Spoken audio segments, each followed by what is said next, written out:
আসসালামু আলাইকুম। আমার নাম মনিরুল ইসলাম। আমার ক্লাস হচ্ছে আমি ক্লাস 9ম শ্রেণীতে পড়ি।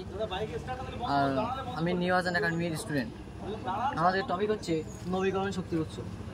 নবীকরণযোগ্য শক্তি আসলে কি? নবীকরণযোগ্য শক্তি হলো যে শক্তির অফুরন্ত ভাণ্ডার, কোনদিন শেষ হবে না যে শক্তি। যেমন আমরা মাটির তলা থেকে কয়লা উৎপন্ন করে বিদ্যুৎ উৎপন্ন করি, তার সাথে আমরা লাইট পাখা ফ্যান ইত্যাদি চালাই। কিন্তু এই নবীকরণযোগ্য শক্তির মাধ্যমে এটা হচ্ছে বিদ্যুৎ কয়লার বিকল্প একটা শক্তি। এখানে একটা স্যাম্পল দেওয়া যায়, সৌরশক্তি একটা স্যাম্পল দেওয়া রয়েছে। কিন্তু এই নবীকরণযোগ্য শক্তি যেমন রয়েছে জলবিদ্যুৎ শক্তি, সৌরশক্তি এবং বায়ুর সাহায্যে আমরা বায়ু শক্তি উৎপন্ন করি।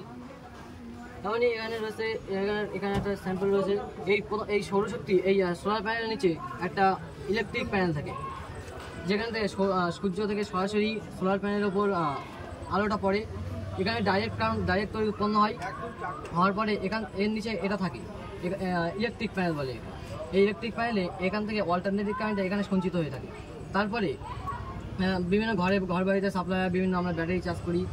আমরা মনে করি যে সোলার থেকে সরাসরি বিদ্যুৎ তড়িৎ উৎপন্ন হয়। সোলার তড়িৎ উৎপন্ন এখানে সঞ্চিত হওয়ার পরেই আমাদের বাড়ি ঘরে সাপ্লাই হয়। এখানে একটা উদাহরণ, এখানে একটা স্যাম্পল দেওয়া রয়েছে। যেমন দেখা যাচ্ছে এখন হালকা সূর্যের আলো পড়ছে বলে এখানে কাঁটাটি একটু উপরের দিকে উঠে গেছে, মানে প্রায় 1। তারপরে যখন এই আলোটা জ্বালাবো তখন এই রেখা পরিবর্তন হচ্ছে। এর নামটা হচ্ছে গ্যালভ্যানোমিটার কাঁটার পরিবর্তন হচ্ছে। এ থেকে বোঝা যায় যে হচ্ছে